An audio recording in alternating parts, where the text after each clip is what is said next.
अस्सलाम वालेकुम। हम लोग किस तरफ जा रहे हैं?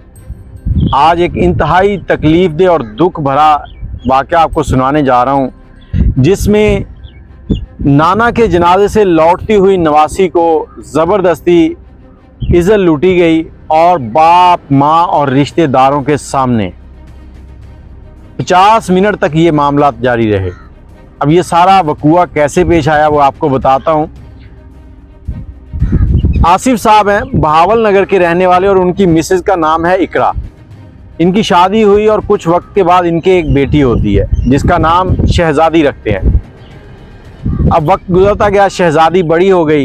एक दिन इकरा को कॉल आती है उसके भाई की पाकपतन से कि बहन अब्बू जो हैं वो दुनिया से रुखसत हो गए हैं, तो शाम को उनका जनाजा है, आप लोग आ जाएं। अब इकरा रोते धोते अपने शौहर आसिफ को फ़ोन करती है, उससे कहती है कि अब्बू फौत हो गए हैं और मैंने जाना है और अभी जाना है। वो कहते हैं तुम थोड़ा सा सब्र करो, मैं अभी घर आया। आसिफ साहब घर पहुंचते हैं। घर पहुंचते ही वो बेगम को दिलासा देते हैं और फौरी तौर पे गाड़ी अरेंज करते हैं। वैगनार गाड़ी थी। उस गाड़ी के अंदर आसिफ साहब और उनके एक रिश्तेदार और उनकी मिसेज़ इकरा और एक उनकी रिश्तेदारनी और लेडीज़ थी, वो गाड़ी में बैठते हैं। अब ये गाड़ी जो है जीटी रोड से होती हुई पाकपतन की तरफ निकलती है। ये वहाँ पहुँचते हैं और पहुँचते ही इकरा जो है बाप के जनाजे के चारपाई के पास बैठ कर रोती है। मतलब दुख के आलम था। उसे अपने बाप की हर वो बात याद आ रही होती है जो उसने उसके साथ की होती है, उसके साथ गुजारा हुआ वक्त याद आता है और रोते रोते उसकी हालत ख़राब होने लगती है। फिर जनाजे का टाइम आता है, गुस्ल देते हैं। सारे मामला जब गुजरते हैं तो इकरा के भाई जो हैं वो उसे कहते हैं कि आप लोग वापस चले जाएं क्योंकि आपकी तबीयत ख़राब हो रही है और ये ना हो ये रात को और ज़्यादा बिगड़ जाए। ये थोड़ा सा फासला है, आप सुबह दोबारा आ जाइएगा। और आसिफ साहब जो हैं वो भी इसी बात पे कहते हैं ठीक है। और वो कहते हैं कि ये सारे मामला शहज़ादी भी देख रही है, ये ना हो उसकी सेहत भी ख़राब हो जाए, उसके लिए भी मुश्किल हो सकती है। अब इकरा जो थी वो बज़िद थी, वो कहती मैं नहीं जाऊंगी। सब मनाते हैं, उसको राज़ी करते हैं, करते कराते रात के 11 बज जाते हैं। अब 11 बजे जब ये लोग सारे दोबारा निकलते हैं उसी तरह से गाड़ी के अंदर पांचों अफराद, तो थोड़ा सा ही सफ़र करते हैं, आगे आते हैं तो इनको मुसल्ला अफराद जो हैं वो रोक लेते हैं गन पॉइंट के ऊपर। वो बंदूकें लेके खड़े होते हैं और ये लोग जो हैं ये वहाँ पर देख रहे हैं कि ये क्या हो गया। अब इन्होंने शीशे ऊपर किए हुए थे, वो बाहर से कह रहे हैं कि शीशे खोलो, और ये अंदर से जो है वो डरे हुए हैं कि ये क्या हो रहा है।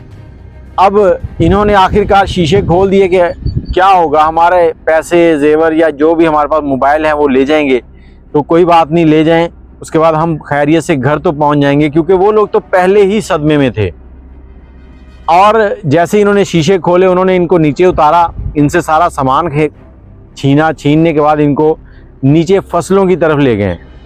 अब फसलों के अंदर एक साइड में ले जाके बिठाया और चारों अफराद के हाथ और पांव बांध कर उनको कहा बैठ जाओ। अब वो बैठ गए हैं, उनके ऊपर गन्ने तानी हुई हैं और शहज़ादी जो है उसको कहते हैं तुम आगे आओ।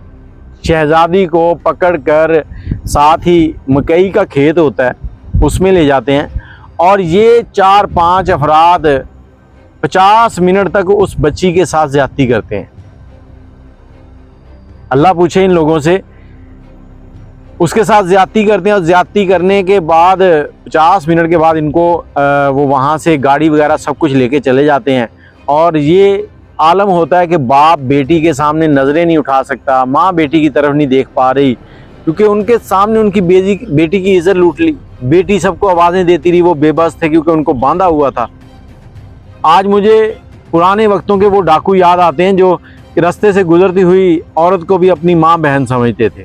और आजकल के मस्टंडे जो हैं, गली की नुक्कड़ के कुत्ते जो हैं, ये डाकू बन चुके हैं। इनको पता ही नहीं है ये नस्ली लोग ही नहीं है, बेनस्ले लोग, और इनके पीछे जिनके हाथ हैं वो हमारे ऐवानों में बैठे हैं। अच्छा, ये लोग वहाँ से निकलते हैं, रात का अंधेरा है और ये एक डेरे पे पहुँचते हैं। पास ही चलते चलते उस डेरे पे पहुँचते हैं तो डेरेदार को सारी कहानी सुनाते हैं और उससे मोबाइल लेकर 15 पे कॉल करते हैं। पुलिस आती है, मुकदमा दर्ज हो जाता है और उस मुकदमा जो दर्ज होता है वो नामालूम अफराद के खिलाफ दर्ज होता है। अब यहाँ पर इन नामालूम अफराद को कौन गिरफ्तार करेगा, कौन इनको सज़ा देगा? और इस बच्ची की ज़िंदगी कैसे गुजरेगी सारी? कैसे वो अपने बाप से, अपनी माँ से नज़रें मिलाएगी, जिसकी इज्जत उसके बाप और माँ के सामने लूटी गई? हमारे हुक्मरान कहाँ चले गए हैं? कहाँ है वो इंसाफ? इस्लाम के नाम पर ये मुल्क बना और यहाँ पर इस्लाम की बेटियों की जो इज्जतें हैं वो लूटी जा रही हैं। वीडियो को शेयर कर दीजिएगा, हो सकता है किसी ऐसे आला अफसर के कानों तक पहुंच जाए जो इस पे सख्त एक्शन ले और इन मुजरमों को पकड़कर सख्त से सख्त सज़ा दे। और मैं तो कहता हूं सिर्फ सज़ा नहीं, इन लोगों को चौराहे में खड़े करके गोलियां मारकर लटका देना चाहिए। पिछले दिनों आपने एक अफ़गानिस्तान की वीडियो शायद देखी होगी जिसमें जो ट्राले के साथ क्रेन लगी होती है उसके साथ 3 से 4 लोगों को फांसी देकर पूरे शहर में घुमाया गया था ताकि दोबारा कोई इस तरह का काम ना करे। अल्लाह हाफिज़।